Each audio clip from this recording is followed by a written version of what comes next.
जय हिंद प्यारे साथियों, कैसे हो आप सब? बिल्कुल मस्त होंगे। तो आज के हमारे इस यूट्यूब चैनल पर आप सभी का बहुत बहुत स्वागत है। और आज हम अरबी भूगोल वेताओं के बारे में पढ़ेंगे।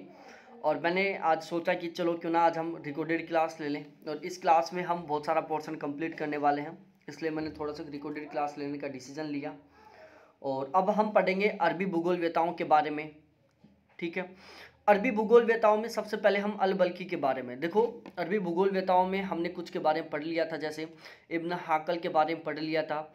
इब्न हाकल के बारे में जो महत्वपूर्ण बातें थी वो मैंने आपको बता दिया था। ये 3 किताबें हैं इब्न हाकल की, जिनके बारे में आपको बहुत अच्छे से पता होना चाहिए कि a book of route and रिल्सम, शेप ऑफ द अर्थ और कंट्रीज ऑफ द वर्ल्ड। ये तीनों की तीनों किताबें इब्न हाकल की हैं, जिनके बारे में आपको पता होना चाहिए। उसके बाद में हम बात करते हैं इब्न सीना। विश्वकोश नाम से जो किताब है वो इब्न सीना की है। इब्न सीना को अरब भूगोल का पिता कहा जाता है। अब इन्होंने अपनी जो ये पुस्तक थी विश्वकोश, इन्होंने अपनी विश्वकोश पुस्तक में भौतिक भूगोल का वर्णन किया। और जब इन्होंने अपनी विश्वकोश पुस्तक में भौतिक भूगोल का वर्णन किया था, उस समय इन्होंने 2 कामों के ऊपर बहुत ज़्यादा फोकस किया था। पहला टॉपिक था पर्वत निर्माण की क्रिया और दूसरा था मृदा निर्माण। ठीक है, तो इन्होंने अपनी जो पुस्तक थी विश्वकोश, इसमें इन्होंने भौतिक भूगोल पर बहुत स्पेशली फोकस किया। और भौतिक भूगोल में भी स्पेशली 2 एरियाओं पर, पहला पवन निर्माण की क्रिया पर और दूसरा मृदा निर्माण पर। तो ये आपको अच्छे से पता होना चाहिए। अब हम पढ़ते हैं अल बल्खी के बारे में। किताबुल अस्काल। किताबुल अस्काल क्या है? विश्व का पहला जलवायु एटलस है, जो अल बल्खी के द्वारा तैयार किया गया था। इसके बारे में आपको पता होना चाहिए। तो विश्व का पहला जलवायु एटलस किताबुल अस्काल है, जो अल बल्खी के द्वारा तैयार किया गया था। अब हम बात करते हैं यहाँ पर अल मसूदी के बारे में। अब अल मसूदी महोदय के बारे में हम बिल्कुल डिटेल से पढ़ेंगे। इनके बारे में जितने भी महत्वपूर्ण पॉइंट हैं सभी को पढ़ेंगे। अरब भूगोल का, अरब का हेरोडोटस कहा जाता है इनको। जो अल मसूदी हैं, अल मसूदी महोदय को अरब का हेरोडोटस कहते हैं। इनको अरब का हेरोडोटस कहते हैं। और अल मसूदी का जो जन्म था वो बगदाद में हुआ था। तो आपको पता होना चाहिए मेरे प्यारे साथियों कि अल मसूदी को अरब का हेरोडोटस कहते हैं और इनका जन्म बगदाद में हुआ था। अब अल मसूदी की कुछ किताबें हैं, जैसे समय विवरणिका है, जिसको हम एनल्स ऑफ टाइम बोलते हैं। तो एनल्स ऑफ टाइम, जिसको हम समय विवरणिका कहते हैं, ये अल मसूदी की पहली किताब है। किताब मुराज अल दहब, जिसको हम गोल्ड मेड्यूज बोलते हैं, ये इनकी दूसरी किताब है। अल मसूदी की सभी किताबों के बारे में आपको पता होना चाहिए। और मैं स्पेशली बोल रहा हूँ मेरे प्यारे साथियों, इंग्लिश नाम याद करो, ज़्यादा अच्छा रहेगा। तो annuls of time all Masoodi की पहली किताब, गोल्ड मेड्यूज अल मसूदी की दूसरी किताब। उसके बाद में तीसरी किताब है meadows of the gold and mine of precious stone, सोने की चरागाह और जवाहरात की खाने, ये इनकी तीसरी किताब है। इसके अलावा किताब अखबार अल जमा, किताब अखबार अल जमा, ये इनकी चौथी किताब है। और इन्होंने अपनी इस चौथी किताब, किताब अखबार अल जमा को कुल 30 खंडों में विभाजित किया। उसके बाद इनकी 5वीं किताब है किताब अल औसात। किताब अल औसात इनकी 5वीं किताब है। इन सभी के बारे में आपको बहुत अच्छे से पता होना चाहिए कि अल मसूदी की 5 किताबें कौन कौन सी हैं। पहली है एनल्स ऑफ टाइम, दूसरी है गोल्ड मेड्यूज, तीसरी है meadows of the gold and mines of precious stone, चौथी है किताब अखबार अल जमा और 5वीं है किताब अल औसात। अब हम थोड़ा आगे बात करते हैं।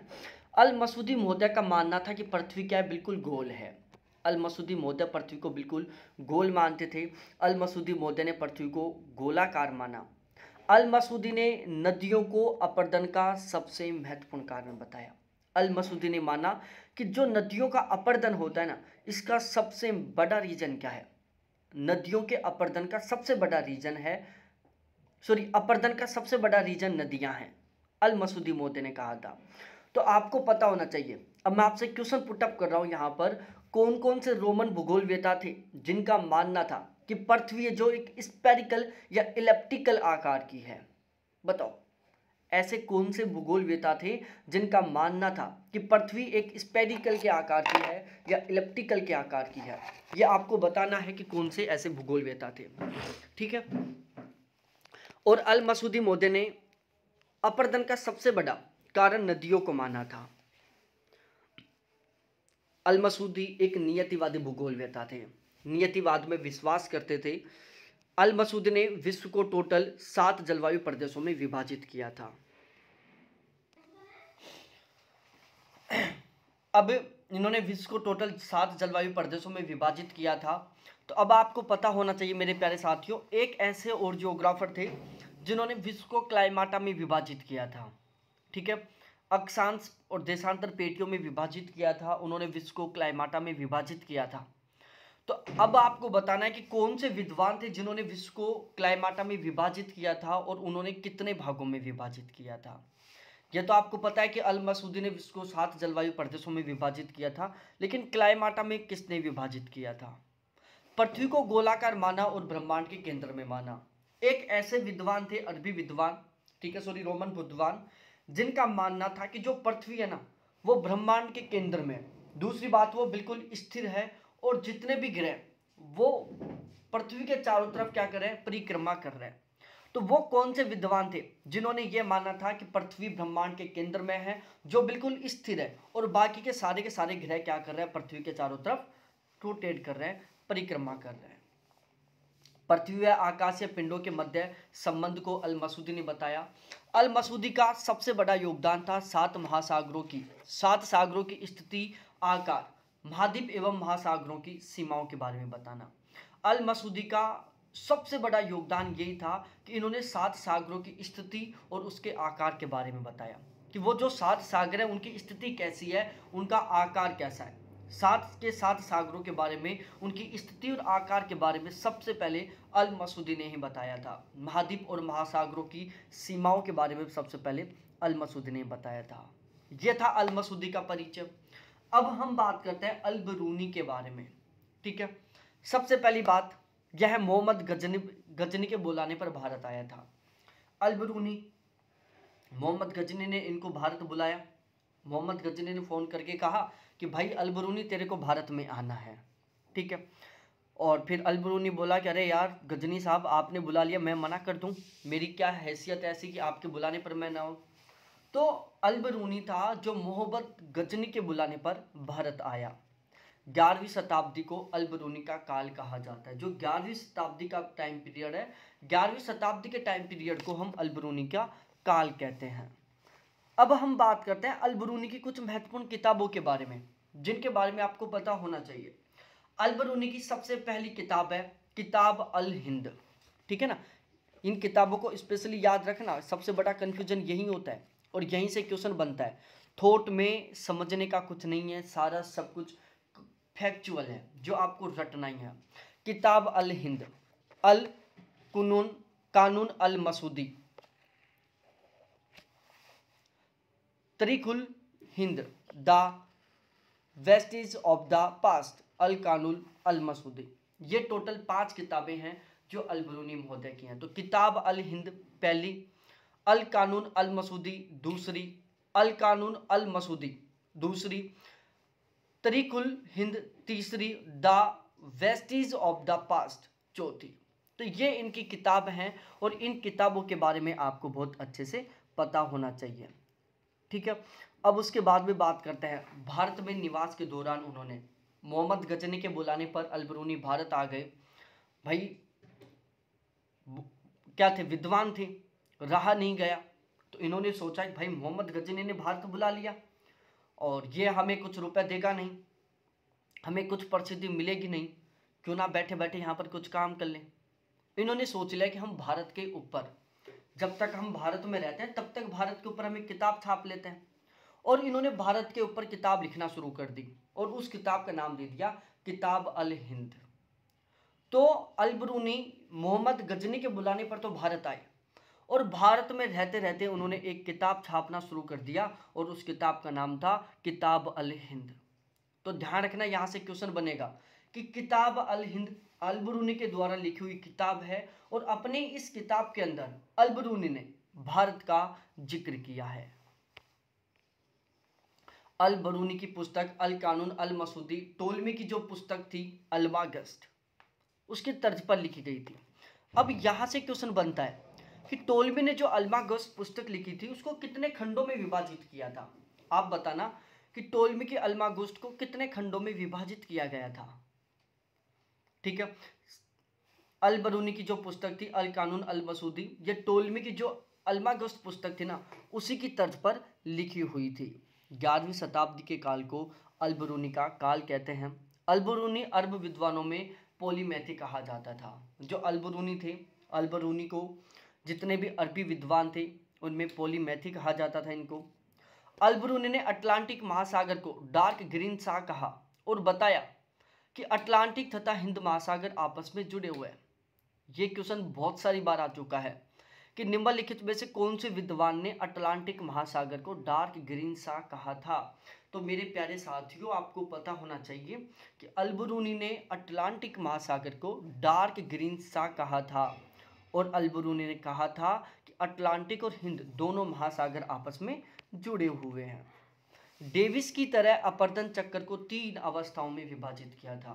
अल बरूनी ने भी डेविस महोदय की तरह जो अपरदन चक्कर की 3 अवस्थाएं हैं, डेविस महोदय ने अपरदन चक्कर की 3 अवस्थाएं बताई। पहली युवावस्था, दूसरी प्रौढ़ावस्था, तीसरी वृद्धावस्था।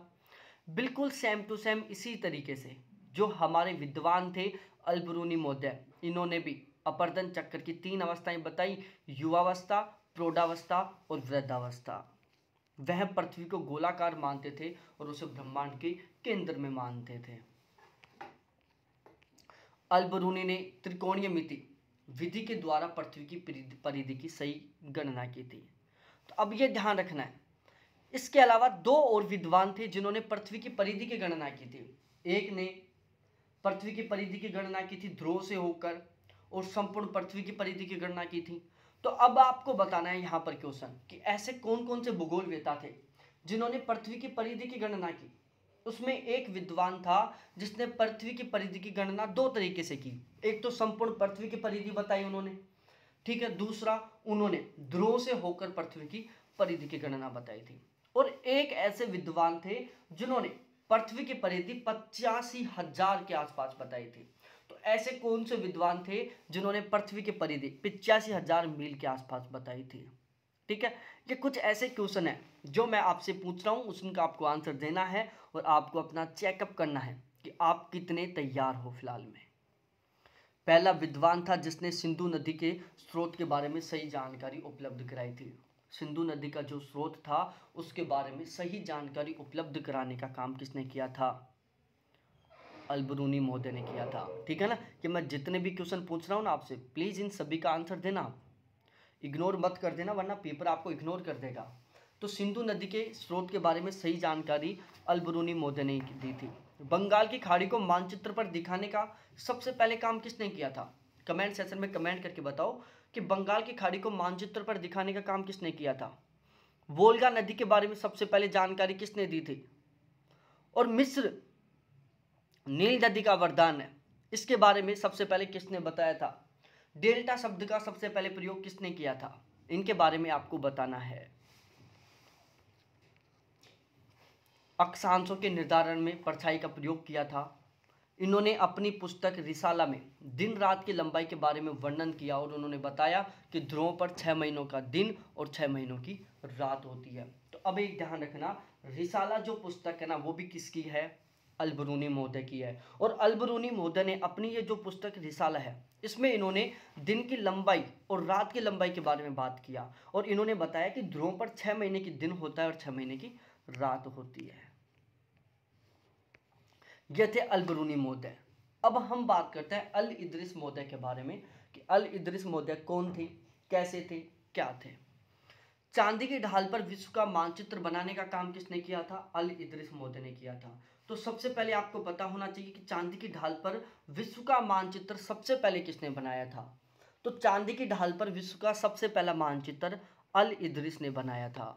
इन्होंने सर्वप्रथम ज्ञात विश्व का बेलनाकार प्रक्षेप मानचित्र बनाया जिसमें एशिया, यूरोप और अफ्रीका को दिखाया था। इन्होंने सबसे पहले ज्ञात विश्व का बेलनाकार प्रक्षेप पर मानचित्र बनाया, जिसमें इन्होंने एशिया, यूरोप और अफ्रीका को दिखाया था।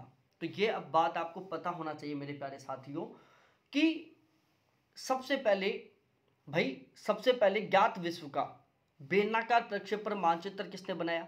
अल इदरिस ने बनाया। चांदी की ढाल पर विश्व का मानचित्र किसने बनाया? अल इदरिस ने बनाया। क्वेश्चन ये भी आ जाता है कि अल इदरिस ने ज्ञात विश्व का जो मानचित्र बनाया था वो कौन से प्रक्षेप पर बनाया था? तो वो था बेलनाकार प्रक्षेप, और इसमें इन्होंने एशिया, अफ्रीका और यूरोप को प्रदर्शित किया था। अब मैं आपसे क्रॉस क्वेश्चन पूछ रहा हूँ, ऐसे कौन से विद्वान थे जिन्होंने विश्व को 3 भागों में डिवाइड किया, एशिया, अफ्रीका और यूरोप, जिन्होंने अफ्रीका के बजाय लीबिया शब्द का प्रयोग किया था? 2 ऐसे विद्वान थे जिन्होंने विश्व को 3 भागों में विभाजित किया था। दोनों के नाम बताने हैं आपको। इसने विश्व को 7 जलवायु प्रदेशों में बांटा और उन्हीं के आधार पर विश्व का भौगोलिक वर्णन प्रस्तुत किया था। एक और विद्वान थे जिन्होंने विश्व को 7 जलवायु प्रदेशों में विभाजित किया था। आपको पता होना चाहिए उनके बारे में भी। अब इनकी ये 2 किताबें हैं। सबसे पहले इन 2 किताबों को रटो अच्छे से। सबसे पहले amusement for him who desire to travel around the world, और दूसरी है ज्योग्राफिया नेबुसियंस। ठीक है, तो amusement for him who desire to travel around the world और ज्योग्राफिया नेबुसियंस, ये दोनों किताबें किसकी हैं? अल इदरिस की हैं। अल इदरिस द्वारा बनाया गया मानचित्र उस समय का सबसे शुद्ध मानचित्र माना जाता था। अल इदरिस ने जो विश्व का मानचित्र बनाया था ना, अल इदरिस के द्वारा बनाया हुआ जो ये मानचित्र था अपने समय का सबसे बेस्ट मानचित्र माना जाता था, जो कि सबसे बेस्ट या सबसे शुद्ध मापनी के ऊपर बनाया हुआ था। उसके बाद में हम बात करते हैं इब्न बतूता के बारे में। इब्न बतूता, ठीक है। अब देखो यहां पर फिर एक बहुत ही कंफ्यूज करने वाला पॉइंट बनता है जो आपको अच्छे से ध्यान में रखना है। अरब जगत का मार्को पोलो किसको कहा जाता है? इब्न बतूता को कहा जाता है। अरब जगत का मार्को पोलो इब्न बतूता को कहा जाता है। एक विद्वान थे जो मोहम्मद गजनी के बुलाने पर भारत आए थे, और उन्होंने एक किताब लिखी थी भारत में रहकर। और एक विद्वान थे जिनको मोहम्मद बिन तुगलक के द्वारा बुलाया गया था। ठीक है, तो मोहम्मद गजनी ने किसको बुलाया था यह मैं आपको बता चुका हूं। आपको खुद को बताना है कि मोहम्मद गजनी को किसने बुलाया, मोहम्मद गजनी ने किसको बुलाया, और मोहम्मद बिन तुगलक को किसने बुलाया? इब्न बतूता ने। तो अब देखो अल-बरूनी को गजनी के द्वारा बुलाया गया था। गजनी ने अल-बरूनी को बुला लिया, ठीक है, और मोहम्मद बिन तुगलक ने इब्न बतूता को बुला लिया। अब देखो कंफ्यूजन मैं दूर कर रहा हूं, ध्यान से सुनना। Ibn Battuta, Muhammad bin Tughlaq, Tughlaq Battuta, Tughlaq Battuta, Tughlaq Battuta, Tughlaq Battuta, ऐसे याद करो। Tughlaq Battuta, Tughlaq Battuta, Tughlaq Battuta, दोनों नामों में आपको समानता दिख रही है। अल-बरूनी गजनी, अल-बरूनी गजनी, अल-बरूनी गजनी, इन दोनों शब्दों के अंदर भी आपको समानता दिख रही होगी।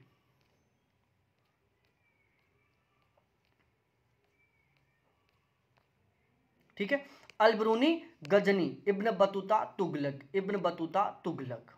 ठीक है, इसे चीन में राजदूत नियुक्त किया गया था। ध्यान रखना, भारत ने चीन में अपना राजदूत किसको नियुक्त किया था? मोहम्मद बिन तुगलक के कहने पर निम्नलिखित में से कौन सा एक विद्वान था जिन्हें चीन में राजदूत के रूप में नियुक्त किया गया था? तो वो थे इब्न बतूता। इब्न बतूता, इनको अरब जगत का मार्को पोलो कहा जाता है। अरबी विद्वानों में एकमात्र ऐसे विद्वान थे जिन्होंने सबसे ज्यादा यात्रा की थी। इब्न बतूता एक ऐसे विद्वान थे जिनको यात्रा करने का शौक था, जिनको घूमने का शौक था, और अरब जगत का मार्को पोलो इनको इसीलिए कहा जाता है क्योंकि इन्होंने सबसे ज्यादा यात्रा की थी। ठीक है, इनकी इतनी यात्रा शायद ही किसी अरबी विद्वान ने की होगी। इनको बहुत ज्यादा घूमने का शौक था। इसने कुल मिलाकर 28 सालों में 75,000 मील की यात्रा की थी। 75,000 मील। अब ये जो 75,000 शब्द है ना, इससे आपको एक शब्द याद आया होगा। ध्यान करो, आपको क्या शब्द याद आया होगा? आपको मैं नहीं बताऊंगा, मैं अपनी तरफ से नहीं बताऊंगा। उसका सबसे बड़ा रीज़न क्या है भाई, आप भी तो पढ़ो ना, मैंने ये सारी चीज़ें पढ़ा दी हैं, इसलिए मैं नहीं बताऊंगा, ठीक है ना। अब देखो, इन्होंने एक ग्रंथ लिखा जिसका नाम था रहलास ऑफ ट्रेवल्स, ठीक है। रहलास ऑफ ट्रेवल्स में इन्होंने अपनी यात्राओं का वर्णन किया। इससे जस्ट पहले मैंने एक विद्वान के बारे में बताया था जो भारत आए थे और भारत में रहकर उन्होंने एक किताब लिखी थी, और उस किताब के अंदर भी उन्होंने क्या किया था, भारत का वर्णन किया था। और एक ऐसे विद्वान थे इब्न बतूता, जिन्होंने 28 साल में 75,000 मील की यात्रा की, और अपनी जितनी भी यात्राएं थे इन सभी का वर्णन इन्होंने अपनी एक किताब रहला ऑफ ट्रेवल्स में लिखा। इनकी बुक है a present to the observe on the peculiarities of cities and marvels of voyages। तो इस किताब के बारे में भी आपको अच्छे से पता होना चाहिए मेरे प्यारे साथियों। पूर्व के देशों में उसे सन अलाउद्दीन विश्वास का सूर्य कहा गया, ठीक है ना। इब्न बतूता को पूर्व के देशों में सन ऑफ द फैथ कहा गया था, ध्यान रखना। सन ऑफ द फैथ की उपाधि किसको मिली गई थी, इब्न बतूता को सन ऑफ द फैथ की उपाधि दी गई थी। अब हम बात करते हैं इब्न खल्दून के बारे में। यह अंतिम अरब भूगोलवेता माने जाते हैं, अरब जगत का मानव भूगोलवेता भी कहा जाता है इनको। तो इब्न खल्दून, ठीक है ना, खल्दून है, इब्न खल्दून अरब भूगोलवेता, अंतिम अरब भूगोलवेता माने जाते हैं, अरब जगत का मानव भूगोलवेता कहा जाता है इनको। इब्न खल्दून को प्रथम पर्यावरणीय निश्चयवादी भी माना जाता है। पहला पर्यावरणीय निश्चयवादी कौन थे, इब्न खल्दून थे। इन्होंने मानव पर्यावरण सह संबंध को वैज्ञानिक आधार पर स्पष्ट करने का प्रयास किया था। तो मानव और पर्यावरण के बीच में जो रिलेशनशिप है, को सहसंबंध का मतलब होता है को रिलेशन, ठीक है, को सहसंबंध का मतलब होता है को रिलेशन। तो मानव और पर्यावरण के बीच में जो को रिलेशन है, इसको वैज्ञानिक आधार पर स्पष्ट करने का काम किसने किया था, इब्न खल्दून ने किया था। दक्षिणी गोलार्ध की अपेक्षा उत्तरी गोलार्ध में अधिक जनसंख्या पाई जाती है, किसने कहा था, इब्न खल्दून ने कहा था। मुकद्दिमा, मुकद्दिमा किताब किसकी है, इब्न खल्दून की है। और इब्न खल्दून ने अपनी ये जो किताब थी मुकद्दिमा, इसको इन्होंने 6 खंडों में विभाजित किया। अपनी इस पुस्तक में इन्होंने मानव और पर्यावरण के संबंधों की व्याख्या की थी, ठीक है। तो इब्न खल्दून ने अपनी जो किताब मुकद्दिमा थी, इसमें इन्होंने मानव और पर्यावरण के जो संबंध थे उनकी व्याख्या की थी। बस्ती भूगोल और राजनीतिक भूगोल में, इन दोनों में इनका बहुत बड़ा योगदान था, ठीक है। तो ये थे कुछ अरबी भूगोलवेताएं। अब हम बात करेंगे यहाँ पर जो अरबी भूगोलवेता थे उनसे संबंधित जो इम्पोर्टेंट फैक्ट हैं उनके बारे में। बगदाद के खलीफा हारून अल रशीद के संरक्षण में शिक्षण संस्थान बैतुल हिकमा की स्थापना की गई थी। तो पहली बात तो क्या पता होना चाहिए, बैतुल हिकमा है क्या। बैतुल हिकमा एक क्या है, शिक्षण संस्थान है, और जो किसके संरक्षण में स्थापित की गई थी, खलीफा हारून अल रशीद के संरक्षण में। खलीफा अल मामून ने टोलमी के भौगोलिक ग्रंथ का अलमाजिस्ट नाम से अरबी भाषा में अनुवाद करवाया था। खलीफा अल मामून ने टोलमी की जो भौगोलिक ग्रंथ था अलमागोस्ट, उसका अरबी भाषा में अनुवाद करवाया था। तो यह ध्यान रखना मेरे प्यारे साथियों, टोलमी की पुस्तक अलमागोस्ट का अरबी भाषा में अनुवाद किसने करवाया था, तो वो थे खलीफा अल मामून। तो खलीफा अल मामून ऐसे विद्वान थे जिन्होंने टोलमी की पुस्तक अलमागोस्ट का अरबी भाषा में अनुवाद करवाया था। रहमूर मजी ने हिंद के करिश्मे नामक एक किताब लिखी थी। तो हिंद के करिश्मे रहमूर मौजी की किताब है। किताब अल अस्काल अल बल्की के द्वारा तैयार की गई विश्व की प्रथम जलवायु मानचित्रावली है। तो किताब अल अस्काल, ध्यान होना चाहिए प्यारे साथियों कि किताब अल अस्काल अल बल्की के द्वारा तैयार की गई विश्व की पहली जलवायु मानचित्रावली थी। तो किताब अल अस्काल अल बल्की के द्वारा तैयार की गई विश्व की पहली जलवायु मानचित्रावली थी। अब हम बात करते हैं कुछ इंडियन ज्योग्राफर के बारे में, ठीक है। तो हमने यूनानी पढ़ लिया, फिर हमने रोमन पढ़ लिया, और फिर हमने अरबी भूगोलवेताओं के बारे में पढ़ लिया। तो हमने अब तक रोमन, यूनानी और अरबी इन तीन के बारे में पढ़ा था। सबसे पहले कौन से आए थे? यूनानी आए थे। यूनानियों के बाद में हमारे यहाँ पर रोमन आए और उसके बाद अरबी आए। और अब हम बात करते हैं इंडियन ज्योग्राफर के बारे में। ठीक है, इंडियन ज्योग्राफर सबसे पहले देखो, मैं हर बार आपको क्या लिखवाता हूँ, जितने भी यूनान भूगोलवेता थे मैंने स्टार्टिंग में एक हेडलाइन दिलवाई कि प्रमुख यूनानी भूगोलवेता, फिर जितने भी यूनानी भूगोलवेता थे वो लिख लिया, फिर प्रमुख रोमन भूगोलवेता, फिर प्रमुख अरबी भूगोलवेता। अब ऐसे ही हेडलाइन डालो मोटी मोटी कि प्रमुख भारतीय भूगोलवेता, जिसमें सबसे पहला नाम दो कौटिल्य चाणक्य का, दूसरा दो आर्यभट्ट का नाम, तीसरा दो ब्रह्मगुप्त का नाम, ठीक है, चौथा दो बराहमिहिरी का नाम, पांचवा दो भास्कराचार्य का नाम, ठीक है, इन सभी का नाम दे दो। ये 5 भूगोलवेताओं के बारे में हम पढ़ेंगे जो इंडियन ज्योग्राफर हैं, भारतीय भूगोलवेता हैं। अब एक एक करके हम इनके बारे में पढ़ते हैं। सबसे पहले मैं आपको कौटिल्य की जानकारी देता हूँ।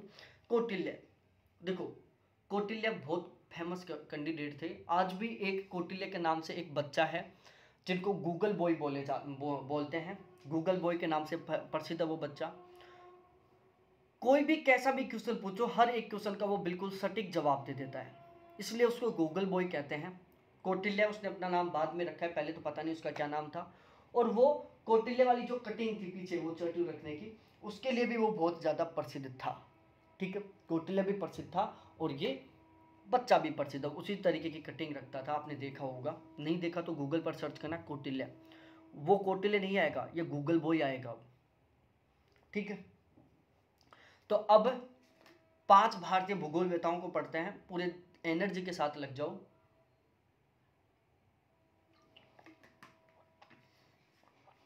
पानी वगैरह नहीं पिया तो एक बार पानी पी लो, बहुत ज्यादा जरूरी है।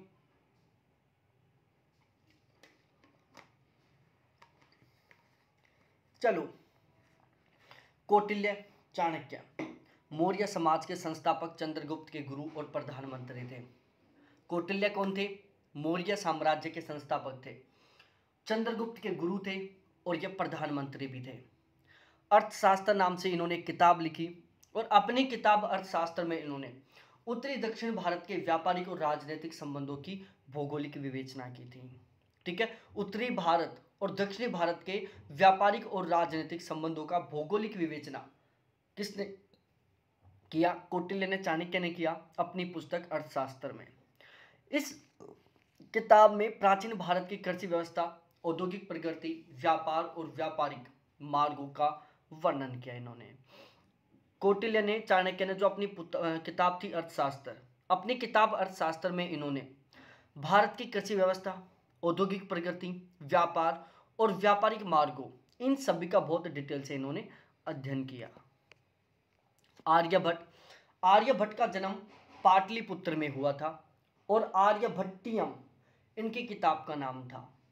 तो आर्यभट्ट, पाटलिपुत्र में इनका जन्म हुआ, आर्यभट्टियम इनकी किताब का नाम था। आर्यभट्ट ने ही सबसे पहले खोज किया था कि सूर्य स्थिर है और पृथ्वी अपनी धुरी पर घूमती है। आर्यभट्ट ने सबसे पहले खोजा था कि भाई पृथ्वी है ना, वो अपनी धुरी पर घूम रही है और सूर्य क्या है? स्थिर है। सबसे पहले, मतलब भारतीय भूगोलवेताओं में इन्होंने सूर्य ग्रहण और चंद्र ग्रहण का कारण सूर्य, चंद्रमा और पृथ्वी के बीच बदलती स्थितियों को बताया था। तो अब मैं आपसे क्रॉस क्वेश्चन कर रहा हूं। मैं ऐसे 2 विद्वान थे जिन्होंने बताया था कि सूर्य चंद्रमा की वजह से ज्वार भाटा आता है। ठीक है, तो ऐसे कौन कौन से 2 विद्वान थे? दोनों का नाम बताओ अभी मेरे को कमेंट सेक्शन में कमेंट करके कि ऐसे कौन कौन से 2 ज्योग्राफर थे जिन्होंने ज्वार भाटा का कारण सूर्य चंद्रमा की ज्वारीय शक्ति बताया था। आर्यभट्ट ने तो क्या बता दिया प्यारे साथियों?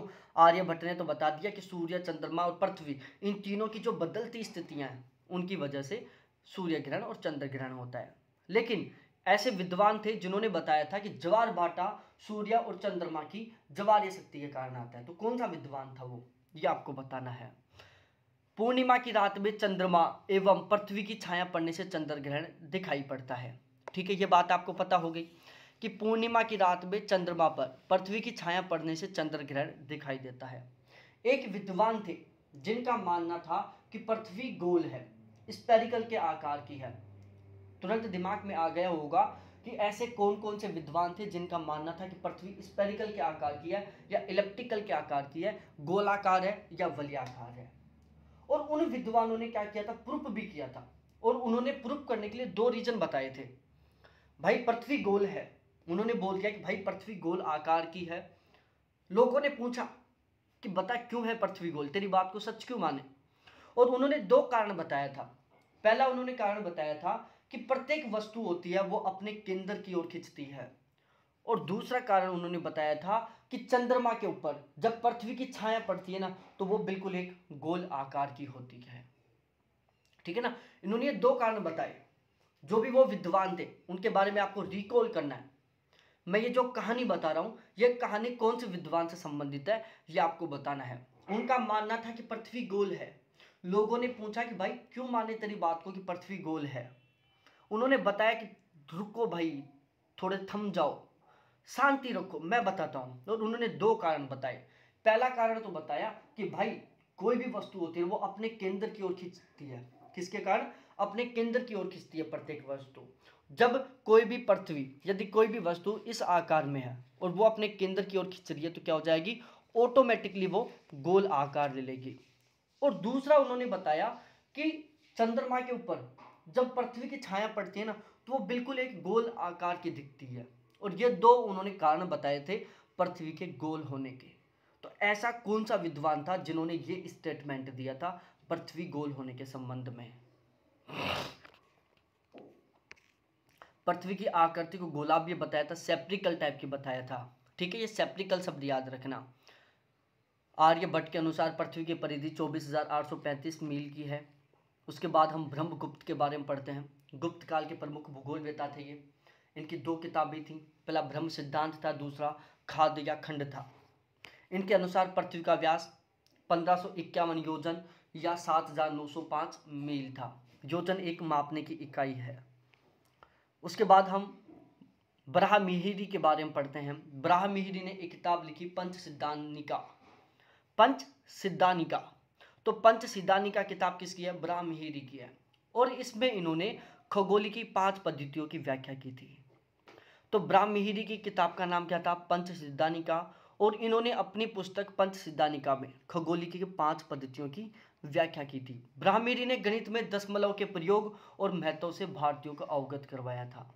ठीक है, गणित के अंदर जो दशमलव होता है ना, दशमलव क्या होता है, 9.5, 4.3, मतलब दशमलव एक ऐसा पॉइंट है उसके बाद आप कितनी बड़ी संख्या लिख दो उसकी वैल्यू बिल्कुल नाम मात्र हो जाती है। ठीक है, दशमलव के बाद आप कितना ही बड़ा अंक लिख दो उसकी वैल्यू है ना बिल्कुल नाम मात्र हो जाती है। ठीक है, इनकी जो वैल्यू ना, ये संख्या कितनी बड़ी है लेकिन इसकी वैल्यू क्या है, 1 से भी कम है। दशमलव इतनी पावर रखता है, ध्यान रखना। ठीक है ना, कोई पूछे दशमलव की पावर, एक बिंदी की पावर बताओ, यदि हम छोटी छोटी चीज़ों को लाइफ में हम इग्नोर कर देते हैं, उनके ऊपर हम फोकस नहीं करते। ठीक है ना, बहुत सारी चीज़ें होती हैं जिनको हम इग्नोर कर देते हैं, उनके ऊपर हम फोकस नहीं करते हैं। लेकिन ध्यान रखना, ये जो छोटी छोटी चीज़ें होती हैं ना वो लाइफ में बहुत बड़ा योगदान रखती हैं। मैं एक सबसे अच्छा एग्जाम्पल देता हूँ। सपोज दैट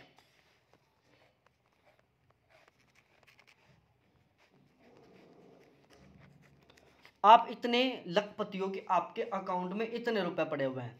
ठीक है, आपके अकाउंट में इतने रुपए, ठीक है, इतने भी लखपति नहीं हो मेरे को पता है, खैर इतने तो होंगे आप।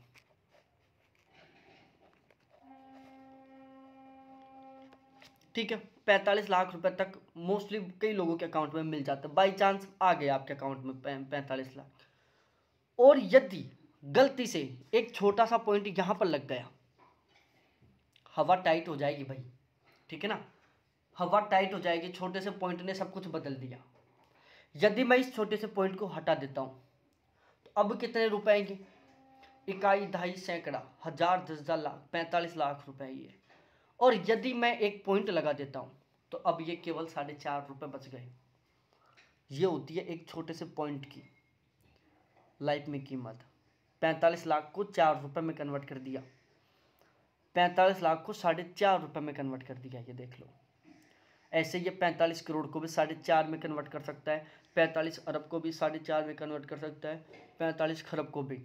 मुकेश अंबानी की जो प्रॉपर्टी है ना, उसको ये कुछ रुपए में कन्वर्ट कर सकता है, इतनी कैपेसिटी होती है इस बिंदु के अंदर।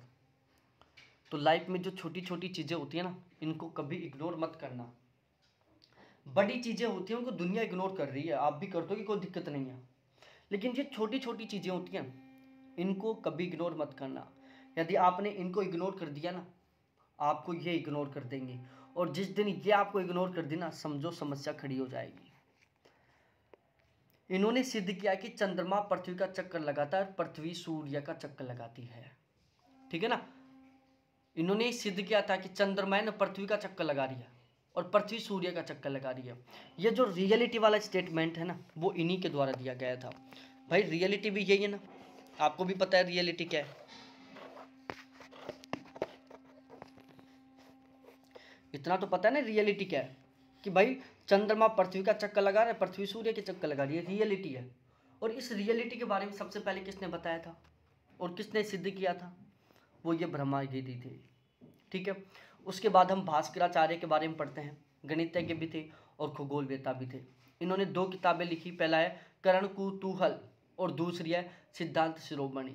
तो सिद्धांत शिरोमणि, करण कुतूहल, ये किसकी किताब है? भास्कराचार्य की है। भास्कराचार्य ने बताया था कि पृथ्वी गोल है, उसमें गुरुत्वाकर्षण शक्ति विद्यमान है, जिसके कारण वस्तुओं को अपनी ओर आकर्षित करती है। समझ में आ गया ना?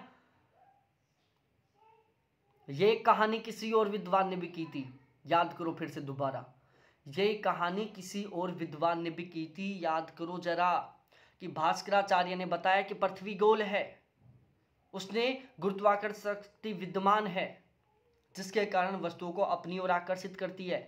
एक कैंडिडेट ने और कहा था ये बात, याद करो किसने कहा था। इन्होंने पृथ्वी को 360 डिग्री में विभाजित किया और अक्षांश देशांतर रेखाओं द्वारा नगरों की अवस्थिति निर्धारित करने में उनका प्रयोग किया। एक और विद्वान थे जिन्होंने एक वर्त को 360 डिग्रियों में विभाजित किया था, उनका नाम बताओ आप कमेंट सेक्शन में कमेंट करके, कि ऐसे कौन से विद्वान थे जिन्होंने पृथ्वी को या एक वर्त को 360 डिग्रियों में विभाजित किया था। भास्कराचार्य ने पृथ्वी को गोल माना, ठीक है। ये थे मेरे प्यारे साथियों कुछ भारतीय भूगोलवेत्ता जिनके बारे में हमें पता होना चाहिए। अब हम बात करते हैं भूगोल का पुनर्जागरण काल। 1250 से लेकर 1700 ईस्वी तक का जो समय है उसको हम भूगोल के पुनर्जागरण काल के नाम से जानते हैं। 1250 से लेकर 1700 तक का जो टाइम पीरियड है उसको हम भूगोल का पुनर्जागरण काल कहते हैं। तो ये आपको पता होना चाहिए, 1250 से लेकर 1700 तक का जो टाइम पीरियड है उसको हम किस नाम से बोलते हैं? भूगोल का पुनरुत्थान काल या पुनर्जागरण काल कहते हैं। इस युग को तथ्य अन्वेषण युग, फैक्ट फाइंडिंग एज भी कहते हैं। तो भूगोल का पुनरुत्थान काल, भूगोल का पुनर्जागरण काल या फैक्ट फाइंडिंग एज 1250 से 1700 तक का समय है। इस काल में नए नए मार्गों, द्वीपों, महाद्वीपों और प्रदेशों की खोज की गई थी, ठीक है। इस काल में नए नए मार्गों की, नए नए द्वीपों की, नए नए महाद्वीपों की, नए नए प्रदेशों की खोज की गई थी। अब हम बात करते हैं सबसे पहले खोजों का काल, और सबसे पहले हम मार्को पोलो के बारे में पढ़ते हैं। किसके बारे में? मार्को पोलो के बारे में। मार्को पोलो पुनर्जागरण काल से संबंधित है। ट्रेवल्स ऑफ मार्को पोलो इनकी किताब का नाम है।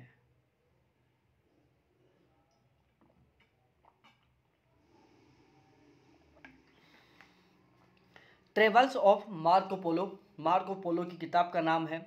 और इन्होंने जितनी भी यात्रा की थी, ठीक है, जितने भी यात्रा की थी, सभी की सभी यात्राओं का वर्णन अपनी इसी किताब में की थी, ठीक है। तो मार्को पोलो की किताब ट्रेवल्स ऑफ मार्को पोलो है, जिसमें इन्होंने अपनी समस्त यात्राओं का वर्णन किया था।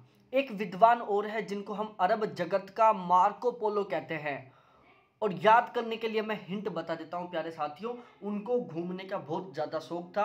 उन्होंने 28 साल में 75,000 मील की यात्रा की थी, जिनको मोहम्मद बिन तुगलक के द्वारा भारत में बुलाया गया था, और उसके बाद में उनको चीन भेज दिया गया था राजदूत के रूप में, और उन्होंने चीन में राजदूत के रूप में काम किया था।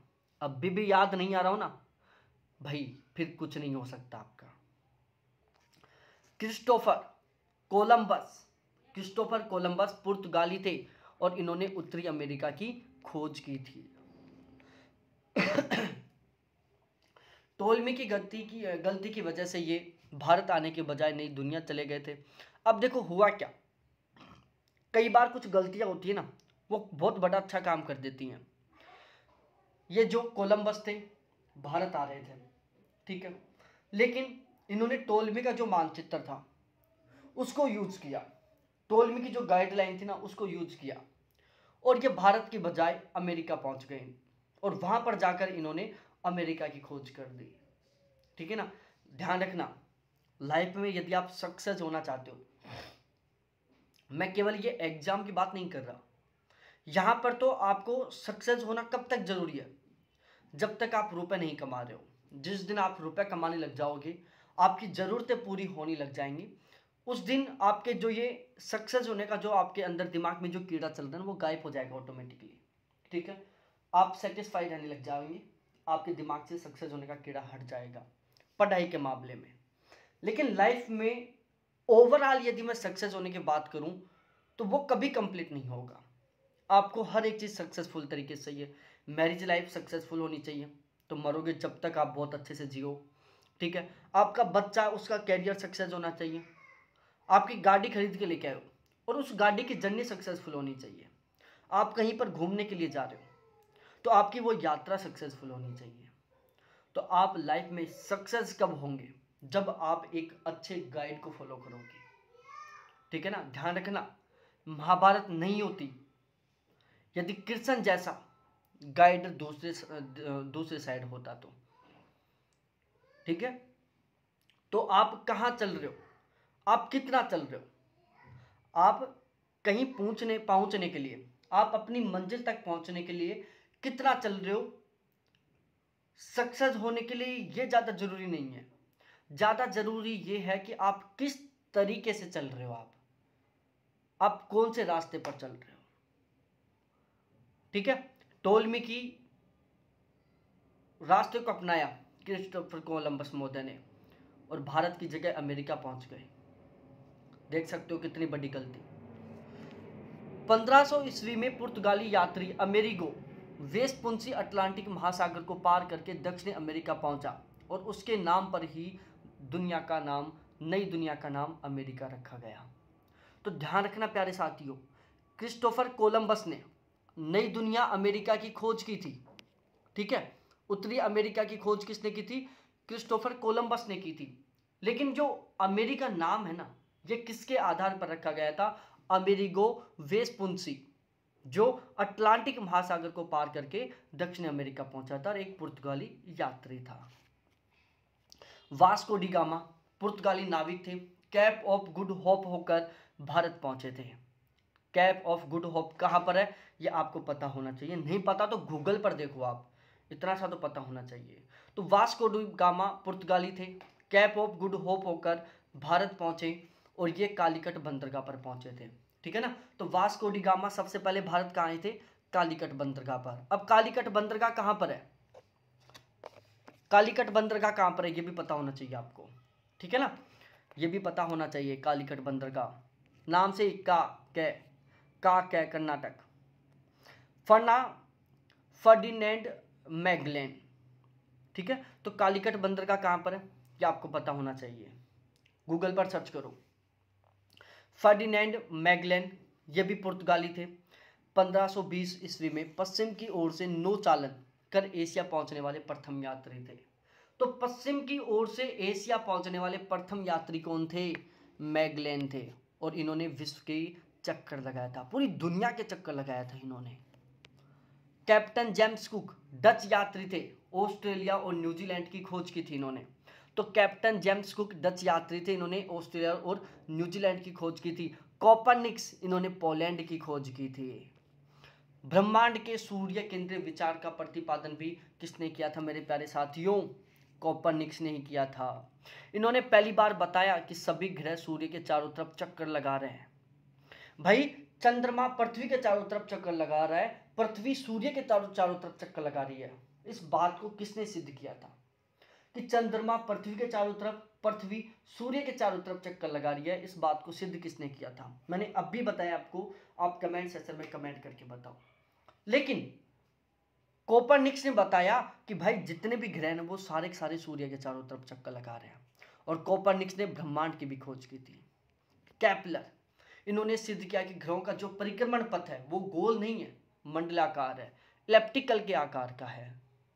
ठीक है, तो ये आपको ध्यान होना चाहिए कि कौन से विद्वान थे जिन्होंने सिद्ध किया था कि ग्रहों का जो परिक्रमण पथ है, जिस रास्ते पर ग्रह परिक्रमा का काम करते हैं, चलते हैं, वो गोल नहीं है, वो मंडलाकार का है, मंडलाकार का है, इस तरीके का है। ठीक है, इस तरीके का है, इलिप्टिकल आकार का है। किसने कहा था? केपलर ने कहा था। न्यूटन गुरुत्वाकर्षण का सिद्धांत दिया था। विश्व का प्रथम ग्लोब ग्राहम ने तैयार किया था। ग्राहम बेल ने विश्व का पहला ग्लोब तैयार किया था। उसके बाद में हम बात करते हैं पुनर्जागरण काल के बारे में। ठीक है, सेबेस्टिन मुनस्टर के बारे में पढ़ लेते हैं।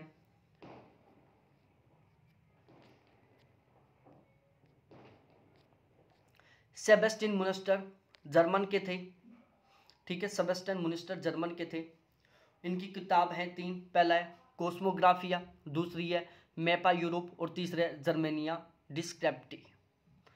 तो जो मुनस्टर महोदय हैं, मुनस्टर महोदय जर्मन के थे, आपको पता होना चाहिए, क्योंकि कई बार क्वेश्चन को मैच करवा लेता है। कैसे मैच करवाता है? इधर 4 भूगोलवेताओं का नाम लिख देगा, ठीक है ना, और इस साइड उनके देशों का नाम लिख देगा, जिस देश से वो बिलोंग करते थे, और अब कह देगा कि भाई अब मिलान करो इसको।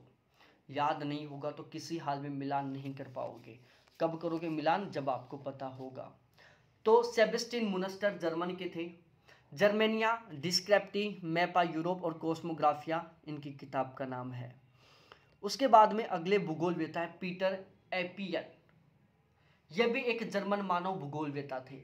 यह पता होना चाहिए कि पीटर एपियन कैसे थे। जर्मन के एक मानव भूगोलवेता थे। एस्ट्रोनॉमी और कार्टोग्राफी में इन्होंने काम किया था। ठीक है ना, तो पीटर एपियन, जो पीटर एपियन विद्वान हैं, वो जर्मन के एक मानव भूगोलवेता हैं। इन्होंने एस्ट्रोनॉमी और कार्टोग्राफी में काम किया। कोस्मोग्राफी लीबर इनकी किताब का नाम था। ठीक है ना, तो पीटर एपियन की किताब का नाम क्या था? कोस्मोग्राफी लीबर, जिसमें इन्होंने एस्ट्रोनॉमी और नेविगेशन का अध्ययन किया था। उसके बाद हम बात करते हैं क्लूवेरियस महोदय के बारे में। ठीक है, क्लूवेरियस महोदय 17वीं शताब्दी के महान जर्मन भूगोलवेता थे। तो ये कहाँ से बिलोंग कर रहे हैं? जर्मनी से भूगोल कर रहे हैं। कहाँ से? जर्मनी से बिलोंग कर रहे हैं। एक बार मैं पानी पी लेता हूँ, तब तक आप भी पानी पी लो प्यारे साथियों। बोतल में पानी खत्म हो चुका, इसमें पानी भरना पड़ेगा। बहुत पानी पीता हूँ मैं, तो आप भी पिया करो पानी।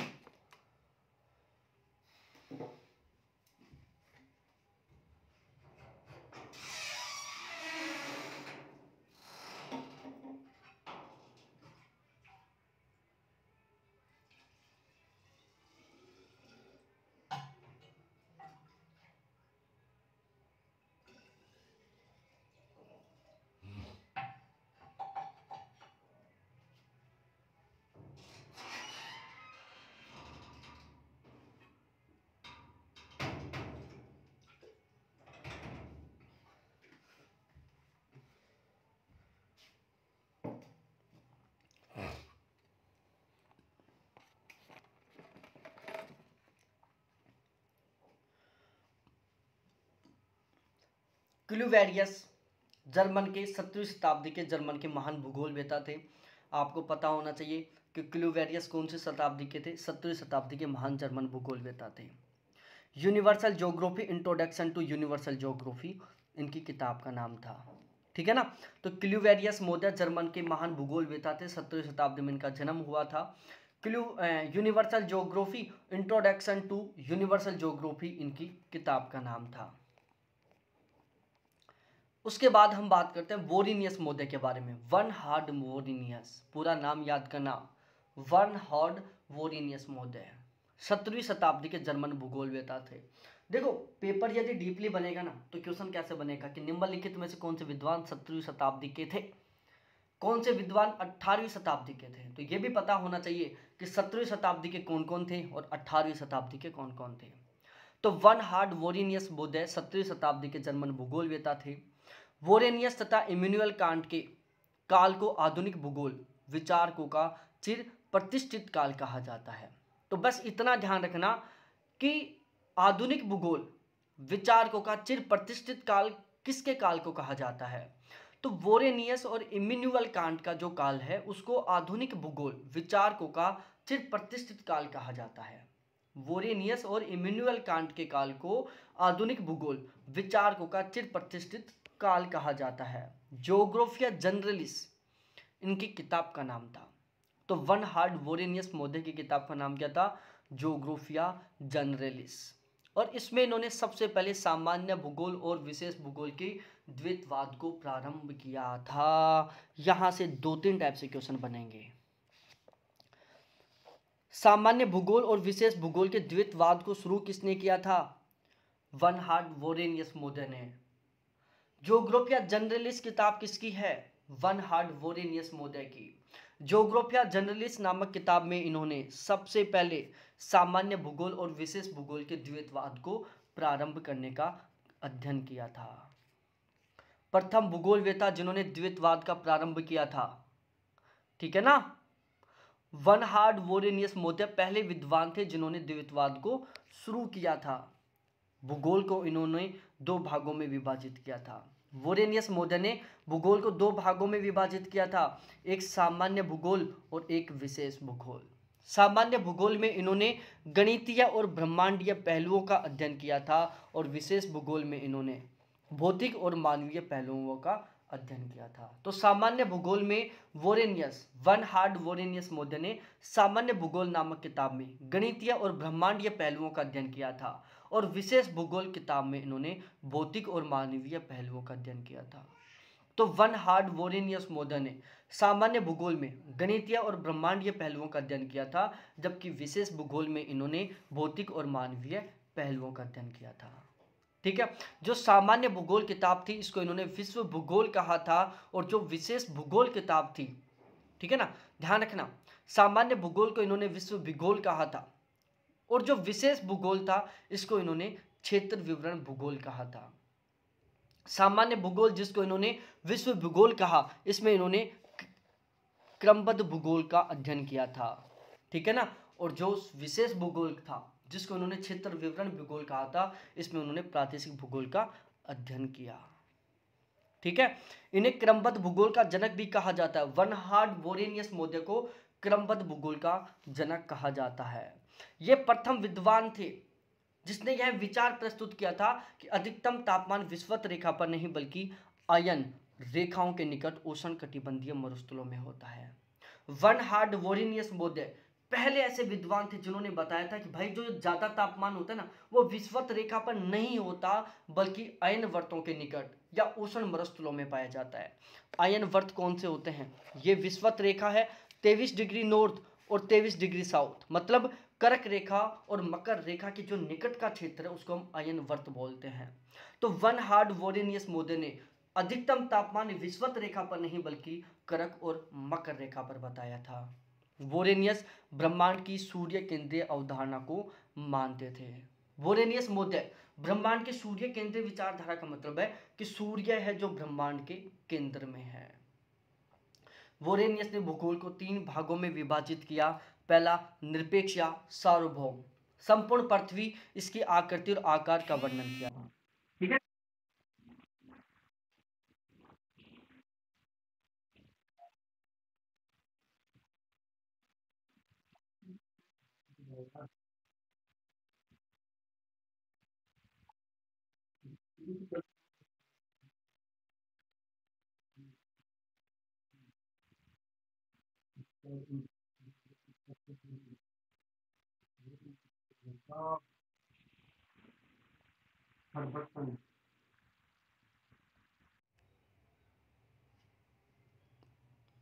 रिटर, अभी तो रिटर पर ही है।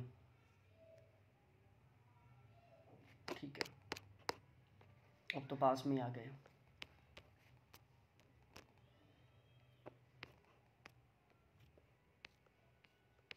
ठीक है।